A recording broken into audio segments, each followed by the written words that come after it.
Welcome to another episode of Locked On Lightning, part of the Locked On Podcast Network. I'm your host, Adam Danker. This episode of Locked On Lightning is brought to you by HelloFresh. Skip trips to the grocery store and count on HelloFresh to make home cooking easy, fun, and affordable. That's why it's America's #1 meal kit. Go to HelloFresh.com/NHL60 and use code NHL60 for 60% off free shipping. Today on Locked On Lightning, I am joined by Pucks and Bolts host Kasey Hudson. Kasey, welcome to the show. First appearance on Locked On Lightning. We've been talking about it for a while, but we finally got you on. Thanks for coming on the show.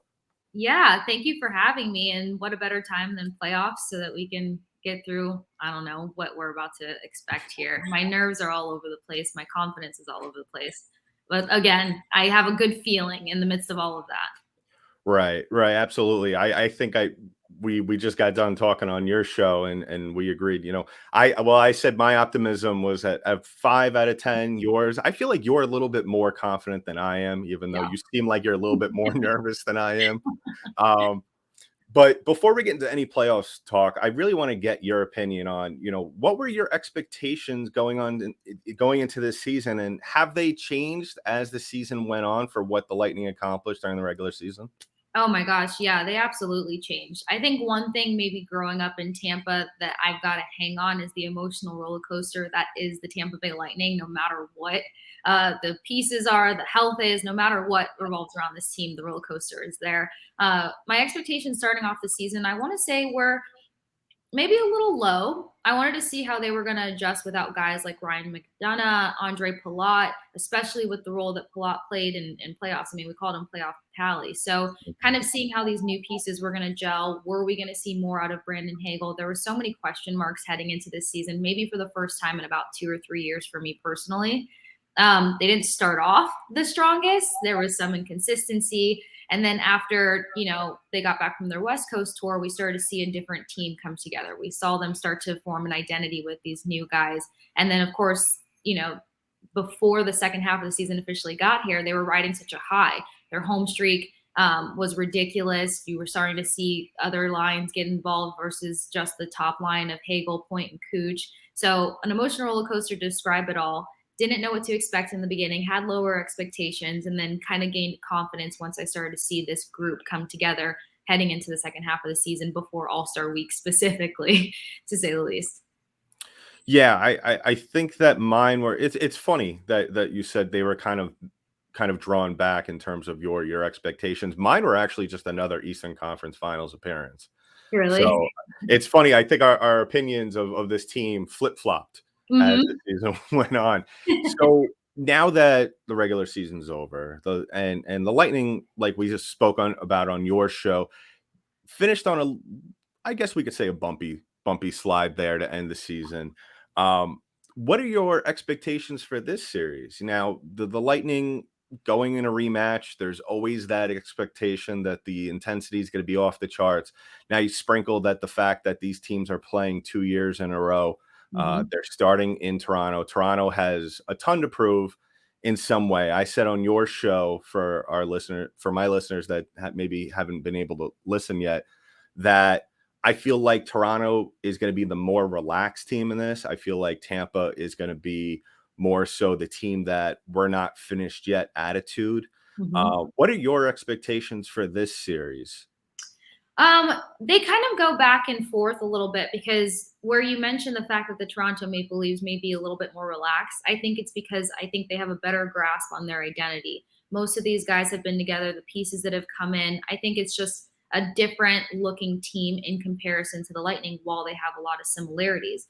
I think the Lightning, while they have so many great veterans and unique and different veteran perspectives, they're getting a little heavy on the younger side. So you and I also talked about this on my show. They're not calling it a rebuild yet, but the bottom line is that that's kind of the big picture of things. And I think Toronto already kind of went through their semi-rebuild phase. So my expectation for this series is going to be the fact that I love in hockey, you're never going to get the same team twice. So a lot of what happened last year isn't even going to matter between new pieces and confidence level. And I think that that's going to actually play in the Lightning's favor. I think that these young guys want to prove themselves. I think that the way that hockey is growing and changing, the Lightning kind of have a new identity where they're not just the skilled fast team. They've brought a huge element of physicality into their game as of late. You've got multiple quality forecheckers. You've got multiple guys that don't mind being physical. They don't mind putting their body on the line. Everyone kind of talks so much about Ryan McDonough, and while I couldn't agree more at how we felt his absence, I think we're not giving enough credit to how many guys now will put their body on the line because Ryan McDonough is not in the lineup. So that's where I think we flip roles, and I have a lot more confidence in the Lightning. I think that we don't really know this team. I think we saw glimmers of what they could be, and I think this playoff series is going to show us exactly who they are, and I have confidence in who I think they're going to become. Now, you spoke about players that are going to put their bodies on the line, and last two times you and I spoke, we spoke extensively about Tanner Jeannot. But the one player that I feel like has been overlooked the last couple of weeks since he came to the Lightning has been Mikey SMI. I think Thank you. he's going to be vital towards this team. He kind of reminds me, if you remember, some Lightning fans may remember, he kind of reminds me of a bigger Mitchell Stevens. How Ooh. Mitchell Stevens was in 2020 for this team. I don't know if he's going to have some sort of I don't know if he's going to have the same ability in the faceoff circles that we saw from Stevens. As if you might remember, won a big faceoff against Dallas in the deciding game of that series that eventually sealed the Lightning win in that series, because the Stars had the odd man advantage, and they had the face-off in the Lightning zone with I would say probably 5-10 seconds left that could have led to overtime. But what do you see from Mikey SMI, and what do you expect from him in this series? If obviously there's always that question mark, how much playing time is John Cooper going to give him? But if given the time, what are you expecting from Mikey SMI?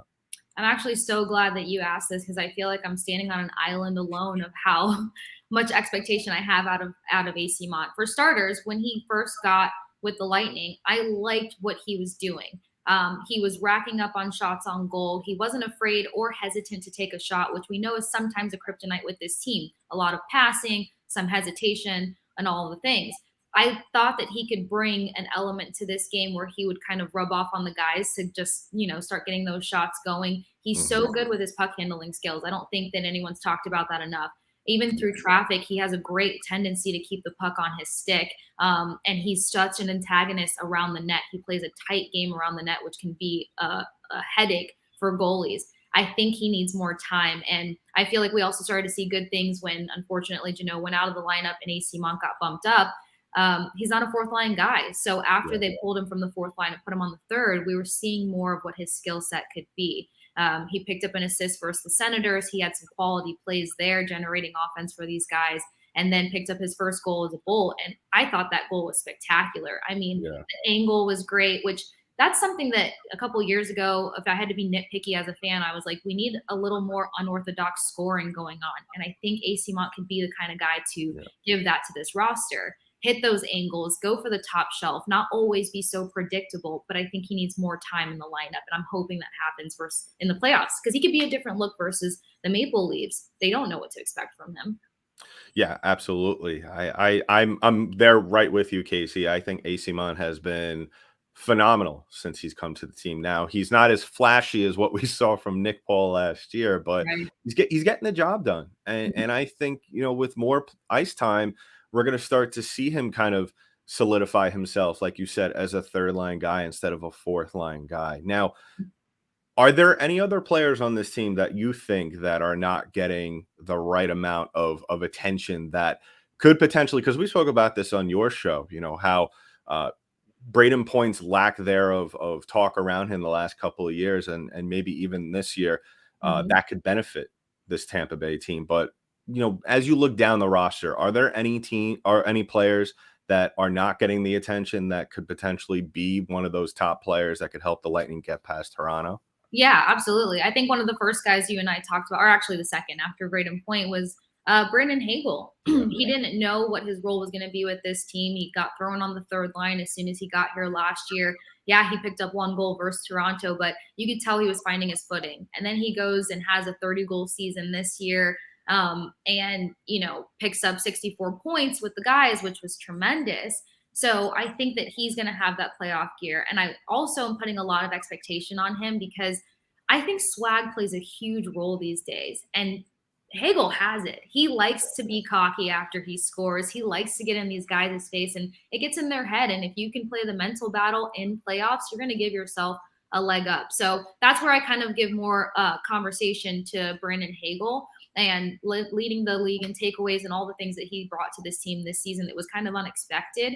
I think that that's going to travel well in playoffs. I kind of have to say, I'm going to go with Anthony Cirelli. You and I touched on him a little bit. I think Cirelli is a gamer. He came in, I think December 3rd was like his first game back with the team. So to have a shorter season, 11 goals, 18 assists, 29 points, 2 or 3 of those goals being shorthanded goals. And now he's kind of got his speed under control. He's not ending up in the back of the opponent's net every time he charges at them, which is great. So I think that you said it perfectly on Pucks and Bolts that now that he's come in later in the season, played from December till now, he's so fresh. He's going to be able to kind of produce extra time on the ice. And he doesn't tire, even though he has such a physical element to his game. He's the pest that you want on your side. And I think because he's going to be so fresh in this, that now his production is going to pick up in this postseason. He's so reliable. He started to pick up time in the faceoff circle. And something else to note, because you mentioned it when you mentioned Stevens, is that one of the advantages Toronto had on Lightning last year, even though Lightning pulled off the series, every single game, all 7 games, they killed the Lightning in the faceoff circle. This year, the Lightning were very productive in the faceoff circle for majority of the season, and I think that's an edge that they'll have. Cirelli plays a role in that. A healthy Steven Stamkos plays a role in that. Even Bellemare has his moments, and Nick Paul has been a reliable guy in the circle. So I'm going to go with Brandon Hagel, Anthony Cirelli, and I don't want to say too much about Nick Paul yet. I think he needs to breathe for a second and maybe show up later in the series. Yeah, I don't see any problems with the players that you just listed. So, as with any hockey team, I think once you get a handful of guys to start producing, I think everybody else follows suit. Now, on to the great, exciting part of all this, the burning question. What are your predictions for this series, and how long do you think it's going to go? Oh my gosh, my worst nightmare. You want to know why this question's so tough for me?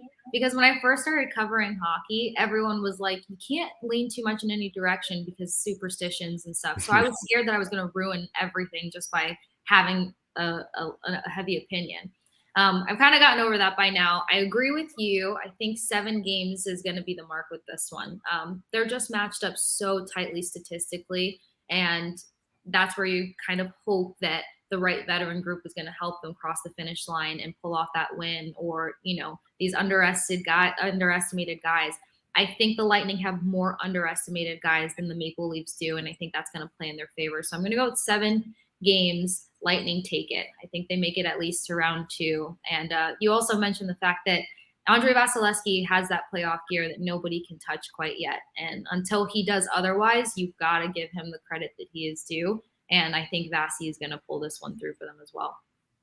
Yeah, I think so too. I think he has shown a lot of uptick in his play, even though it hasn't always resulted in a win for the Tampa Bay Lightning. I think Vasilevskiy has really improved and has come a long way since the beginning of the season. So we'll definitely have you back as this series progresses.